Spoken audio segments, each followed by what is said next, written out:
Hey everybody, JayzTwoCents here, and today I'm coming at you with some epic commentary over the top of some very mediocre gameplay.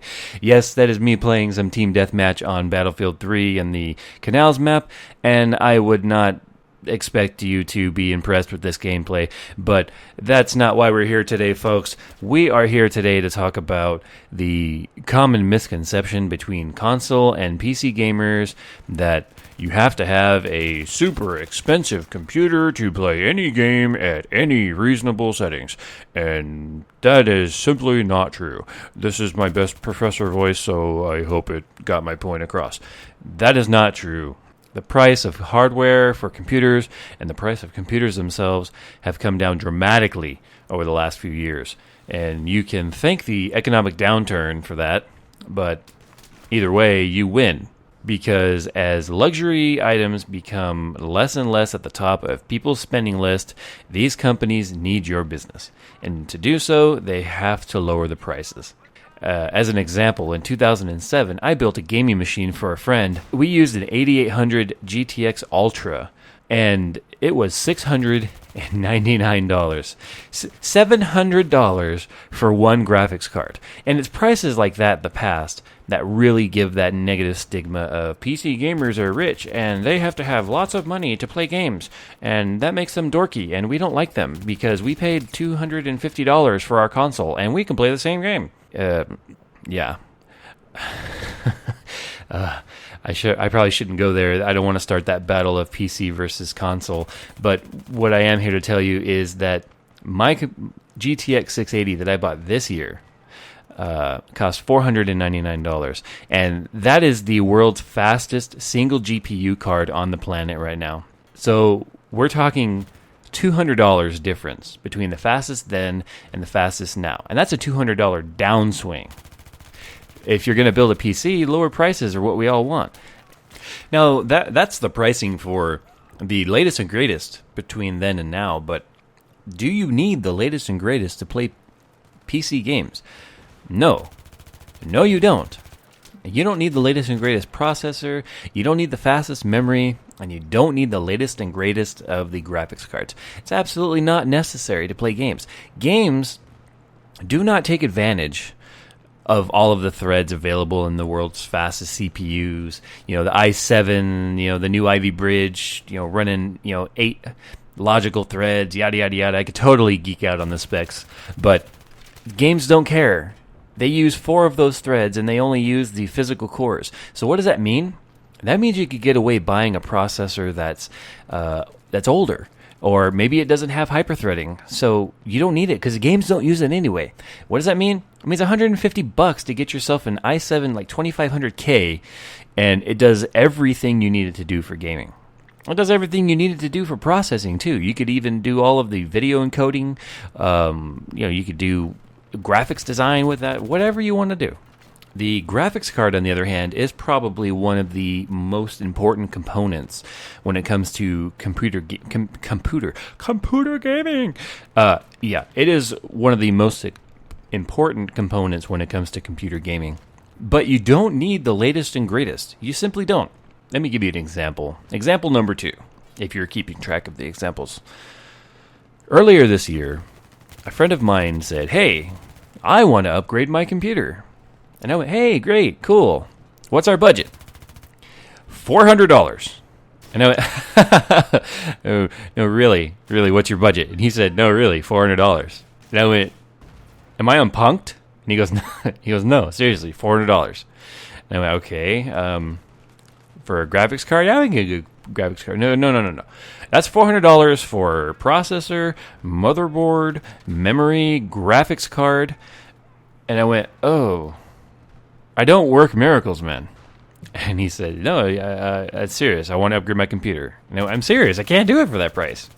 Well, he was serious, and not only was he serious, at the end of that, he says, "Oh, by the way, I need a legitimate copy of Windows." Oh, so now a $400 budget to buy Windows 7, motherboard, processor, memory, and graphics card. Huh? And I did it. What we did was he ended up going with a couple generations old on the graphics cards. He wanted to play Battlefield 3, and he wanted to play Diablo 3.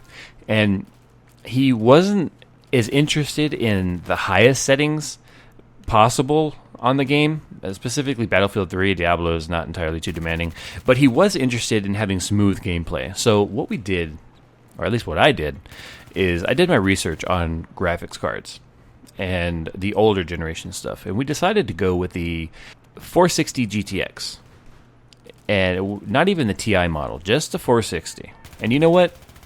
He plays Battlefield at medium and high settings, a mixture of both, and he has absolutely no lag, and it's extremely smooth. I was completely amazed that the computer performed as well as it did, because I really didn't think I could do it for that price. I really didn't. And the cool part about PC gaming is, as the games evolve, you can slowly upgrade your computer, and you don't need to upgrade the moment a new game comes out. You might not be able to run it at the highest settings, but I can guarantee you any of the graphics settings that you play with on a PC are going to look better than console. Whether you're a diehard console player or not, you have to agree. The graphics on PC are just miles better than console. There's just no way around it. Battlefield 3, for instance, the lowest settings on PC with everything just turned all the way down is roughly the same as what you expect to see on console. And, if you don't necessarily believe me on that, stay tuned for one of my videos coming up later next week where I actually do a side-by-side comparison of PC and console. Enough of a shameless plug of my video coming up. The point that I got entirely off track on here that I wanted to make is that as the games evolve, you can evolve your PC. You cannot evolve your Xbox. So what's going to happen? New games are going to come out. They're going to have new engines. They're going to have new shader models. They're going to have all sorts of new utilization for the latest and greatest codecs and other PC jargon, that they're going to have to turn all of that new stuff off simply because the console cannot handle it. So there's a pro right there to a PC. Now, I didn't want to turn this into a PC versus console. That we can do that later, or we can have a discussion in the comments, but let's keep it clean, let's keep it friendly. It doesn't matter whether you're a console gamer or you're a PC gamer, as long as you're having fun. I want to put an end to the myth that you have to be rich or you have to have all kinds of money to build a super expensive computer to play a $60 game. It's not true. If you want to test what I'm saying, go to newegg.com or go to what are some of the other companies out there? iBuyPower, CyberPC, they're pre-built computers. Micro Center is another Newegg style company where you can buy components and parts, and you'll see for yourself that you do not have to spend $1 million or $3,000 or even $2,000 or hell, even $1,000 to build a mid-range to high-end gaming PC. It's simply not necessary. It's just simply a myth. It's not necessary. It's not true. But hey, regardless of whether or not you're gaming on a console or you're gaming on a PC, as long as you're gaming and you're having fun, that's all that matters. Well, that's all we have time for today. Click the video on the left if you'd like to see a review of the Sega NP9150 Extreme Gaming Laptop. Click the video on the right if you'd like to learn all about my PC setup. And hit that subscribe button, follow me on Twitch for some live streaming action, and follow me on Twitter for the latest updates on what I'm doing on YouTube.